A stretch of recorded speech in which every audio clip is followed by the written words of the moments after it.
Hello everyone, I'm Sneha and welcome back to my channel. আজ ছিল Saturday and as you all know আমার Saturday tuition থাকে সকালে। আর আমি টিউশন থেকে চলে এসেছি, এখন বাজে প্রায় 11:30 আর আমি আমার ব্রেকফাস্টও কমপ্লিট করে নিয়েছি। অনেক দিন ধরেই আমার বুক কপিগুলো অনেক মেসি হয়ে রেখেছিল আর ওইগুলো ঠিক করার টাইমেই আমি পাচ্ছিলাম না। আর মাম্মা আমাকে বলে যে বুক কপি এভাবে বিখরানো থাকলে পড়াশোনায় নাকি মন বসে না।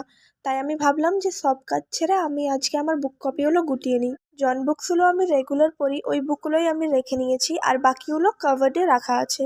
অ্যাকচুয়ালি আমি খুব লেজি, তাই আমি বাক্সের উপরে বুক কপিগুলো রেখে দিই। এইসব করছিলামই তা করতে আমার একটা পার্সেল চলে এলো, তো ওইটাও রিসিভ করে নিলাম। তারপর আমি চলে গেলাম বিছানা গুটোতে। অ্যাকচুয়ালি আজকে স্যাটারডে, তো আমি যখন টিউশন গেছিলাম ভাই তখনও ঘুমোচ্ছিল, তাই ঘুম থেকে উঠে বিছানাটা সেট করা হয়নি। আর সেই জন্যই আজ এতটা লেট হয়ে গেল। তারপর আমি এখানে পড়তে বসে গেছিলাম, কিছু পেন্ডিং কাজ ছিল ওইগুলো করে নিলাম। আর আজকের ভিডিওটা এই পর্যন্ত, বাই।